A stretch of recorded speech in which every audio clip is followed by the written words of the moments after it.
Yo guys, what is going on? Blossoms back. Welcome back to another episode of Top Drives. Now, the Summer Games Endurance Challenge has finally come to an end. All 16 events have come to a close, and honestly, I had a lot of fun up till the last event when we found out that it wasn't, the top 1,000 players that were winning the Zenvo. It was more like, if you had a certain amount of points. I mean, what a fool I was to believe plain text from Hutch themselves saying that the top 1,000 players were going to get the final tier or whatever it was. Anyway, I'll put a photo of that screenshot over there from what they were talking about. But anyway, it was fun.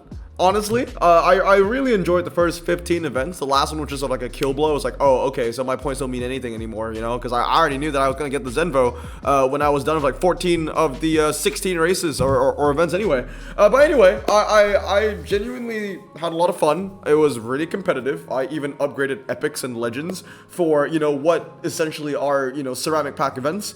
And, I cared so much about it that I actually wrote like a diary. This video is the diary, basically. Anyway, I'm going to turn on my camera and I'm going to show you what I mean. So, camera is off. So, yeah, basically what I did was I tracked every single event, all the 16 events, and I think up till, starting from event 5, you'll get to see the track sets as well, just to give a nice retrospective of what we have endured over the past 2 weeks, a little over 2 weeks. So, event 1, Summer Games 1, right? I forgot what the name was, but Summer Games 1, I entered tier 1, I had 1,000 points. This was my hand that I used. So the Hennessy Venom GT, which I had, I have it almost fully upgraded. It's one upgrade away from being fully upgraded. I have it at, I think, 222? No, 232, something like that. I had the Audi Otto Union, which I had it test bull spec, the Buick GS, which was, honestly, this wasn't even considered filler. The Integra was filler. I thought that the GS actually carried its weight, alongside the Lamborghini Acelera S as well. The key cars in event number 1 included the Buick, the Audi, and the Hennessy, in my opinion. Now, key cars, I mean, when I talk about key cars, guys, I want to let you guys know, this is basically what I've seen in my own bracket. What were the best cars in my personal bracket. So if, I think there's an event that's down the line where I think the Rimac Nevera would have been one of the best options, but I did not see a single Nevera in my bracket. I do not own a Nevera, so in my opinion, it wasn't a key car for me and my bracket. This is basically a personal diary of my journey towards that Zenvo prize car. But anyway, I ended up tier 1 in this with 1,000 points. It was a really good start. It was the best start I could ask for. Now, moving on to SG Event 2. This is called Historic Cotswold Games. This was the hand that I used. I used a fully upgraded Aston Martin CC100 Speedster, a fully upgraded Aston Martin Vantage, a fully upgraded Lotus Exige V6, and a fully upgraded Lotus Exige RGT. So, four fully upgraded epics. And, my filler car was a Lotus Elise 111S. I ended up tier 2, 940 points. In my opinion, the key cars for this challenge include the Lotus Avia and the Lotus Exige. I did not own the Lotus Avia. That was winning, all the big points for the drags. And that was the difference between tier 1 and tier 2 for me. The person in that bracket for mine that ended at tier 1 owned a Lotus Avia. I did not have it. That was the game changer. Obviously, I had to go for a more balanced hand, and that's why I went for 4 fully upgraded epics. Now, just to give you guys an image of where I ended. The last time I checked before the leaderboards went away, I was at 180th place. So basically everything that you've seen me use is basically good enough for top 200. So moving on for SG3, this was open game swimming. This was a tier 3 finish for me, 880 points. And the cars that I used included the Bentley Arnage, the Alfa Romeo TZ3, the Subaru Levorg, the BMW 530D, and my filler car was the Mazda MX-30. Now, a filler car isn't necessarily a bad thing. A filler car just means that this was the best car that I could use with the RQ that I had left. Usually filler cars always lose, but it was the best of the bunch. It was the one that was the most reliable to lose, I guess. It was the best RQ saver. So the Mazda MX-30 was great for that event. I don't have the track sets, but like I said, starting on from event 5 and onwards, you'll see the track sets as well, because that's when I started tracking those. Key cars for this event was include the Rimac Concept 1 and the Subaru Levorg. I did not own the Rimac Concept 1. I remember very, not fondly, but I remember very clearly that I was in a bracket with a lot of Remax. and that was the reason why I couldn't even get tier 1 or tier 2. Now, moving on to the 4th event, this was Olympic Renaissance, this SG4. I used the Bugatti Chiron Sport, which I actually upgraded for this event, the Alpha 164 Pro car, the Peugeot 406 T16, Citroen DS Numero 9, and my filler car was the BMW 320d Touring. Key cars for this event included the Volkswagen IDR Pikes Peak, the Bugatti Chiron Sport, and the Peugeot 405 T16, and a tier 2 with 940 points. Now moving on to SG5, this was Steeplechase, and finally we get to see some track sets. So if you guys remember Steeplechase, there was speed bump 1 kilometer, a lot of medium ground clearance that you needed to use, which I do appreciate. You know, medium ground clearance cars, they don't get a lot of love in Top Drive, so this event was kind of an homage to that. What I used, though, was the Hennessy Venom GT. There was just one track set where I was like, doesn't matter, I'm just going to use the low ground clearance because the Hennessy made that much of a difference in the 3 other track sets. The Peugeot 908 RC, the Holden HSV, the Holden HSV Maloo R8, as well as the Mercedes-Benz C43 AMG, which was my filler car. I ended at tier 3 with 880 points, and that was because some of the key cars, again, included the Rimac Concept 1, which I did not own, the Hennessy Venom GT, as well as the Peugeot 908 RC. Now, moving on to SG6, Paris Exposition. I think I got tier 1. I think this was pretty good for me. It included one wet track set, a couple of drags here and there, and some twisty track sets as well. And yeah, there you go. I ended tier 1 with 1,000 points. So this is my second tier 1. After the first ever event. So my 6th event here, second tier 1, I used the Bugatti Chiron Sport once again, the Peugeot T16 Pikes Peak, the Veyron 16.4, Citroen C3 Max, as well as the Renault Sport Twingo R133 Cup, which was the filler car. The key cars to use here was the Bugatti Chiron Sport, as well as the Peugeot 208 T16 Pikes Peak. So up till SG6, Summer Game 6, you can see that a lot of legacy prize cars, and only the best of the best, were some of the key cars, right? So like the Peugeot 208, for example, was key. The Rimac, that's not a prize car, but then obviously the IDR Pikes Peak was key. We had the Avia that was key as well. So yeah, you get to see that a lot of high-end legacy prize cars making the big difference here. So I ended tier 1 from SG6. Now, this one was a tough one, SG7 cross country. I guess I didn't have the photos. Okay, I did not have the photos for this. I thought I did. Yeah, this one was tough. This was tough. Yeah, I had a lot of filler for this one. I ran 4 Ultra Rares, 2 Citroen DS3R3Ts, a Citroen C2, a Mitsubishi L200, which I do not consider to be a filler because 4-wheel drive was huge, and the Citroen C4 WRC High Motion 4. This was tier 3, 880 points, and yeah, this one, I'm genuinely lucky to get tier 3. With that hand, I was genuinely lucky to get tier 3. The key cars, which I did not own any of, included the Citroen C3 WRC, as well as the Mitsubishi Lancer WRC04. The only reason I ended tier 3 was because I treated this event like a final. I set my alarm for, and this was, you know, pretty common throughout the last 2 weeks. I set my alarm for about 4:45 in the morning, and I would race like the last 15 minutes, and yeah, I just refreshed every single second, and I'm genuinely surprised that I clutched tier 3. Other players just didn't really seem to care about this event too much, because there were players that were below me in rank that actually had genuinely better hands, but I guess I just worked harder, and that's why I ended tier 3. I mean, this one, honestly, I could have ended tier 4, maybe even tier 5. My hand was terrible. This was the worst hand that I had. Not my worst performing event, but it was the worst hand, for sure.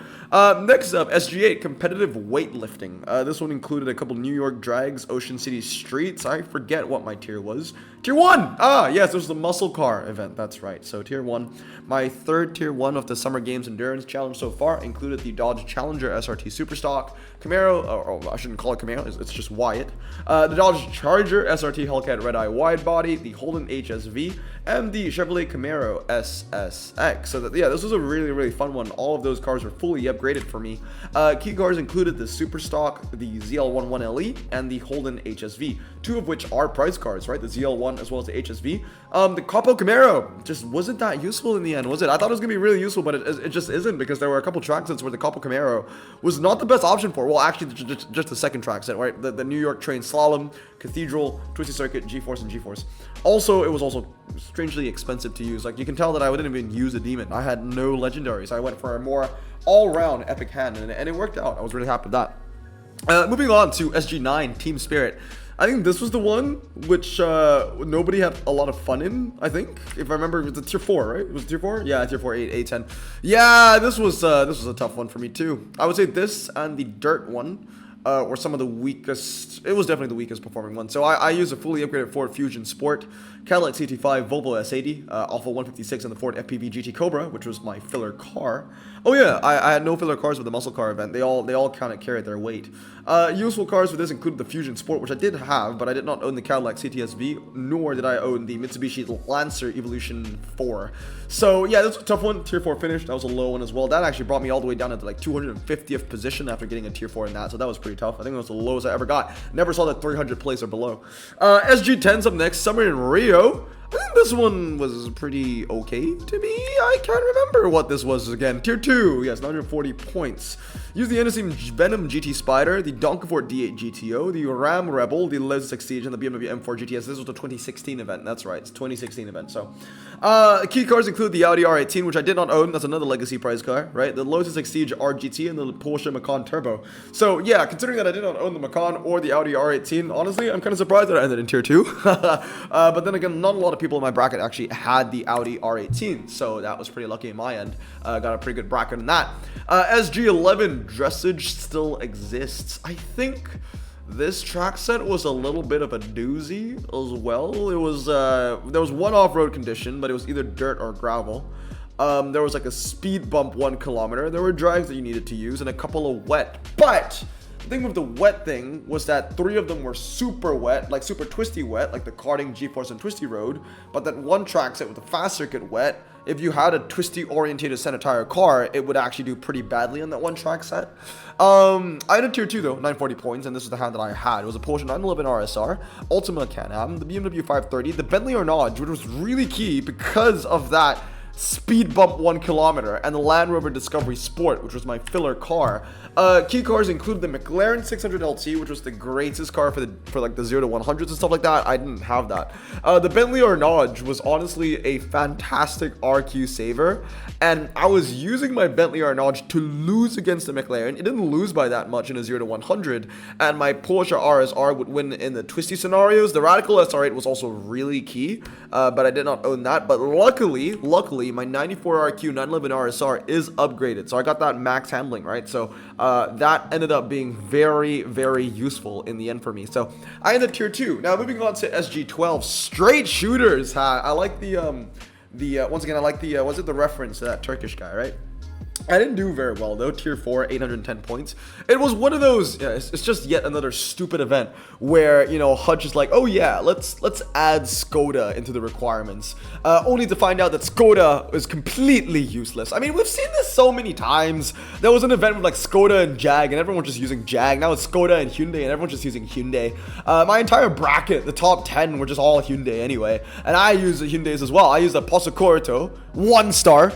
Epic, no point fully upgrading that piece of shit. The Hyundai Envision 24, again, 1-star Epic, I did not upgrade that. The Hyundai Genesis, which was a 1-star Legend, fully upgraded Hyundai Veloster Velocity, and a fully upgraded Hyundai i30N. This was a pretty weak one for me as well. Key cars included the both the PMs, right, the 580 and the 580T. And then the Hyundai Veloster Velocity as well. And if you had those epics fully upgraded or even slightly upgraded, that might have been the difference of like tier 3 or tier 2. I did not want to upgrade the epics, and I'm glad I didn't. But yeah, I had a lower, you know, tier 4, once again, my second, and I think I only have 2 tier 4s in the entirety of the SG event. But this was the other one. Again, not a single Skoda was used. Useless brand. Now moving on, SG13 all day relay. I think starting from this, I start my almost perfect run of just tier 1s. So this was a tier 1, and this is where the Koenigsegg Yamera HV8, this bad boy right here, he becomes him. He becomes him. He is the reason that I get tier 1 3 events in a row. Like this thing is insane. He is him. So all day relay, this was my hand. I had 2 fully upgraded DS3 Cabrio Racings. Nobody else had 2 of those cars fully upgraded, so that made a difference because it was great on the twisty track sets, like the karting circuit, twisty circuit, G-Force, and the slalom, and all that kind of stuff. It was great. I think mainly the G-Force and the slaloms where that thing was just amazing. The BMW M2 CS was filler for me. I did have that car. I fully upgraded the handling on that because I love the car anyway, and then both the Yamaras. So key cars included both the Yamaras and the DS3 Cabrio. So tier 1 in that's my third tier 1 finish, I believe, or fourth or something like that. Then next is Summer Games 14, Tokyo Revisited. Again, a lot of drags, as you can see. Test Bowl, 1 mile, half mile, Tokyo drags, and again, the Yamara, baby! Tier 1, 1,000 points once again, and also the return of the Suzuki Ignis for like its one-time encore. I don't think I'll be seeing it that often anymore. Only reason why we needed to use it was because it was the best option in very tight scenarios, right? There were not a lot of RQ to use, and we needed to use a JPT motorsport car. So yeah, it was useful in under those tight restrictions. But again, I used the Koenigsegg Yamera and the Koenigsegg Jesko Absolute, and both of them killed it. Obviously, my Jesko is fully upgraded. My Yamera is upgraded as well. It's 221, so that's a pretty good one. Key cars included the Suzuki Ignis, the Koenigsegg Yamera, and the Jesko Absolute. It was really nice to see the Ignis make a short comeback. But then again, I don't think we'll ever see that again. Again, it was a very tight restrictions that led to the Suzuki Ignis making a comeback. We needed JPT, we needed Motorsport, and we needed to save our Q. That was it, and we needed to save our Q because we were using the Koenigsegg. But anyway, tier 1 for me, that was fantastic. And then next, SG15, Sprint to the End. I mean, this was a Swedish event, and again, all drags. I mean, dude, Yamera, he's just taking it for me. It's tier 1 again. 3 in a row, Koenigsegg Yamera HV8, Jesko, and Blossig. And then I had the Volvos that were filler for me. Another way that you could have won a tier 1 was if you ran 4 legends and a common. To me, though, I couldn't do that because my Koenigseggs were just way too expensive. Like, if I ran the common, I would not be able to use my Yamera. And my Yamera was making the difference for me. So, key cars include the Jesko, Yamera, and the Regera, right? The Regera is great as well. If you could fully upgrade that, that'll be a great one to pair with 4 legends and a common. But that was tier 1. And last but not least, see you in 4 years. Again, I wanted to end with 4 tier 1s in a row. But the moment this was the time when we found out, oh wait, it didn't matter to be top 1,000 as long as you had like 12,700 points or some bullshit like that. You're fine. And like by this stage, I had like 15,000 points. I was like, oh, okay. So like all those previous days where I woke up at like 4:45 just didn't really matter anymore, did it? So yeah, didn't really matter. Could have been a tier 1, but whatever. Like the points didn't mean anything anymore, so I just fell asleep and just let the event play out. Woke up and I ended tier 2. Honestly, higher than I expected. I thought that people were gonna play and that I would end in like tier 3 or tier 4 even, but I guess everyone just didn't care anymore because everyone in the top 10 in my bracket probably were already cleared for the Zenvo anyway. So yeah. Anyway, there's the hand that I use. 2 fully upgraded Beast Alpha X's, Peugeot 908 RC, Citroen C4, and the Hennessy Venom GT. Key cars included the Hennessy Venom GT, Peugeot 908, as well as the Citroen C3 WRC for the medium ground clearance stuff. Now, marching on to the final prize card, the Zenvo, and the final challenge. These were the cars that I used. Or, I can't say these. These were the cars that I used to get the Zenvo. So from round 1 all the way to round 20, as you can see, a lot of repeats. I use the off-road Citroen really often, right? I use the standard tire Volvo a lot. I use the Porsche RSR a couple times, a couple standards here and there. I use that Peugeot 908 a lot, Vantage a couple times, Resvani a couple times. Overall, it's just the same cars that comes over and over and over. I would say that the ones that don't show up too often is like this Koenigsegg CCX thing. I only use it once. The Bufori over here, I only use it once. Surprisingly, this Porsche RSR, I only use it once. Well, actually, before I used it twice, right? In round 20, round 19. But yeah, I used the Porsche RSR once as well. Again, a lot of the same cars, as long as you have these, you're pretty much set. So with that said, let's go get the Zenvo. Okay, we're back. Let's go get our prize car, y'all. Challenges, just get straight into it, you know what I mean? So we've got, what is it? Summer Games. So I've already collected everything else. I've already collected the common and the uncommon and the Voyage. I don't think anybody cares about those. So yeah, Zenvo Aurora turn. This thing's got amazing MRA. I think it's got 125 MRA. It's very, very impressive, and I think it's time to pay homage to some of the most useful cars throughout the challenge for me. So I would say throughout the challenge, my most useful Summer Games cars included the Hennessy Venom GT, Oh, I know what. There's this one uncommon that was such an MVP, right? We gotta bring it in. The Suzuki Celerio. Yeah, that thing, man. It was good. It was good. The Bentley Arnage T was very useful as well, surprisingly. And then move on to epics. What were some very useful epics for me? Come on, let's go with that Volvo, right? That Volvo S80 V8 was a lifesaver, and the Peugeot 908 RC. I would say that these five, among many others, are some of the most influential Summer Games cars throughout my entire Summer Games collection. Overall, I gotta say though that I think Hutch did a really good job with this tag.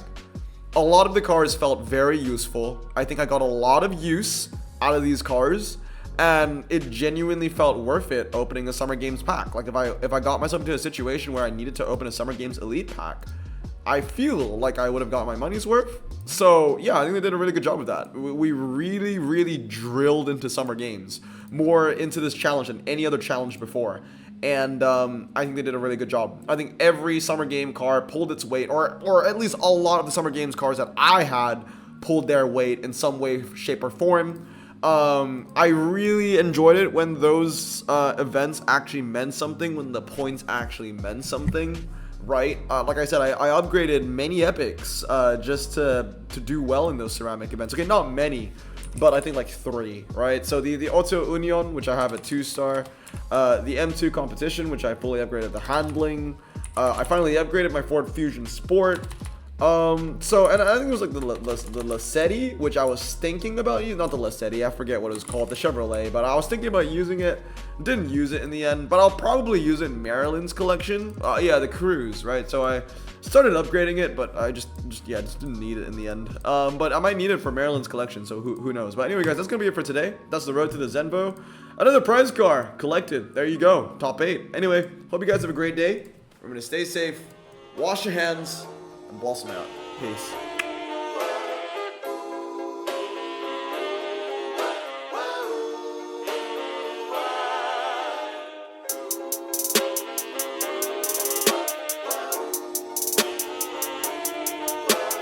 Bro, this song just makes me so happy. Me too. Imagine being Asian in the 50s, looking nifty, leather jacket, looking sleek, look like Presley, look so deadly. Got a jukebox back at home, feeling jazzy, turn it on and play it slow, like the movies with the ladies. They so fine. Imagine being Asian in the 50s, looking nifty, leather jacket, looking sleek, look like Presley, look so deadly. Got a jukebox back at home, feeling jazzy, turn it on and play it slow, like the movies with the ladies. They so fine. Sit back, relax in my Bonneville Pontiac. Hold tight all night, cruise to